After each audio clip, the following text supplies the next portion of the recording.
People will definitely accuse me of being non-diplomatic in my videos towards the evangelists and other Christian fundamentalists. And they're right, I am. I constantly accuse them of distorting the truth. And the reason I care about that so much is because their lies are actually impeding the journey for the rest of us in our own search for truth.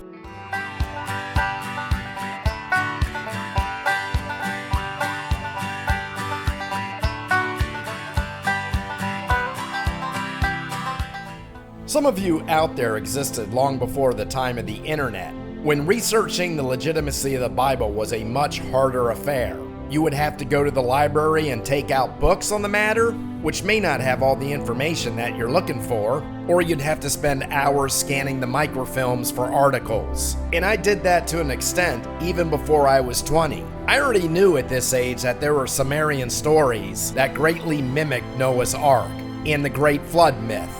I already knew that the word for day in Genesis, when regarding the 6 days creating the universe, could also mean in Hebrew time period or sequence. Back then, when the evangelist would just utter something ridiculous, like former engineer Henry Morris's theory on the Genesis flood, you couldn't just pull up your laptop and immediately debunk this nonsense. Back then, it was better just to walk away because it took too much effort to try to prove the evangelist wrong, and even if you did, he wouldn't listen anyway. And it's true that there's many sites on the internet that are bogus, or partially accurate at best. Sure, I use Wikipedia, but I also back it by other sources. But why do I get so annoyed when the evangelist lies? Why do I care what the fundamentalist thinks or says? Because like many of you, we're trying to pursue the truth.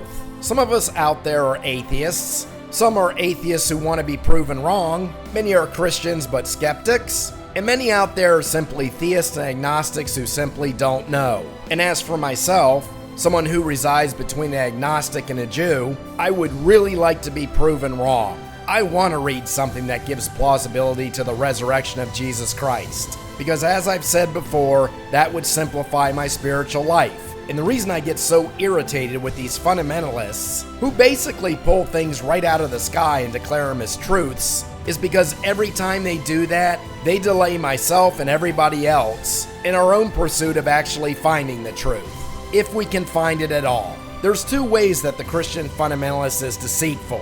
One, he flat out lies. The Institute for Creation Research has a few scientists who do just this. We got John Baumgartner, who stated he had evidence for rapid continental drift as soon as the flood started, which would explain how all the animals could have been on one landmass as they made their way to the ark. And he stated his computer model Terra proved it. And this simply isn't true, because the heat produced would have boiled the oceans. You have John Sanford, who uses the Kimura model for DNA mutations that he claims can absolutely prove why Noah lived to be over 900 years old. And even the founder of this model, Dr. Kimura, states that Dr. Sanford is not correct and is using his Kimura curve incorrectly. Then you have the other way the evangelists and other Christian fundamentalists lie. They do so by taking an established fact and using that to invent other facts, which are not even remotely true. An example in my prior episode. We have good probable evidence now that a man named Isaiah, who the Bible claims to be a prophet, actually existed. That isn't a conclusive fact, but it's almost a fact, according to the archaeologists who dug up his seal, right next to the king he served. But then the Christian fundamentalists take that probable fact, which isn't even 100% conclusive, and state that that proves that all the historical figures in the Bible existed and shows that the Bible is the literal word of God. And what happens is all the pastors of these fundamentalist churches take these partial truths or flat out lies and relay them to their congregations on the pulpit. Like when they tell you they have proof of Noah's Ark being found on Mount Ararat as a now petrified stone sculpture. But then they won't tell you that the scientific team that went up there were evangelists, as we've already shown how evangelists lie about their scientific findings. And they won't tell you that they refused to turn over their carbon dating methods, which they claim showed the Ark was about 4,800 years old in the stone sculpture, to other non-evangelist scientists for review. Not to mention that other non-evangelist scientists have gone up there and taken samples from their so-called iron beam deposits and shown that the elements didn't come from iron at all. And then I have to spend my time reading a bunch of articles to negate their misinformation, which impedes me from finding legitimate evidence. Or let's take the book A Case for Christ, written by Lee Strobel, suggested to read by my friend back in the early 2000s. I had great hope in this book, as my friend, an evangelist of course, showed me that Lee Strobel had evidence that would convince a jury that Christ did indeed rise from the dead. And of course, there weren't nearly as many sites for research to confirm or deny on the internet back in the year 2000. You didn't just go to William Lane Craig's website or Craig Blumberg, two of Strobel's interviewees, and actually have the ability to research their backgrounds instantly and fact check if what they claimed was actually legitimate truth, or just their opinion. Now that we have such a vast internet, when I read A Case for Christ the second time, I had my handy laptop next to me, so I could easily find out that 12 out of 14 of his interviewees were actually evangelists, and that many of the claims the interviewees stated were not only not agreed upon by most scholars, but were widely disputed.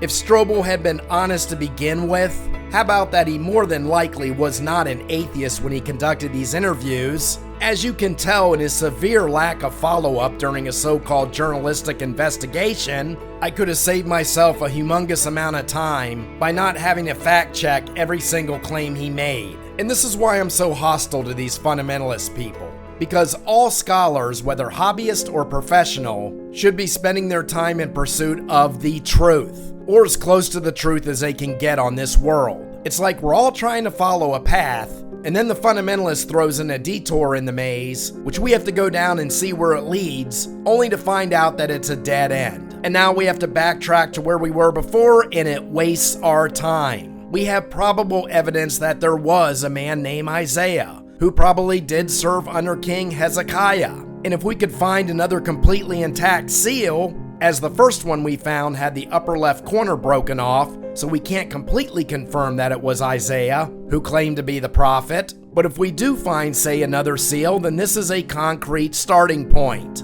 We would say we know one thing to be a fact and we could build on that, not take a fact and build a bunch of non-facts. And when you make up a bunch of lies, that means I have to lose time to debunk them. So my advice to the Christian fundamentalist is when you have a fact, stick to that. Tell your church we have probable truth that Isaiah existed. Don't run off and say this proves the historical accuracy of all the biblical figures and that this proves the literal truth of the entire Bible. And the Christian fundamentalists would have a lot less animosity towards them from people like me if they would simply stick to objective research like the Jewish scholars do and state clearly and accurately when something is a truth, a probable truth, or probably not a truth at all. And until the Christian fundamentalist community starts doing that, including that farce known as the Institute for Creation Research, my animosity towards them will remain. But if you'd like to read something which I will admit is fiction, check out my novel The Second Fall, an offbeat apocalypse sure to offend the fundamentalist. Now on Amazon, see the link in the video description or the banner, and I will see you next time as we take the sword of reason and reality and thrust it right through the heart of ignorance.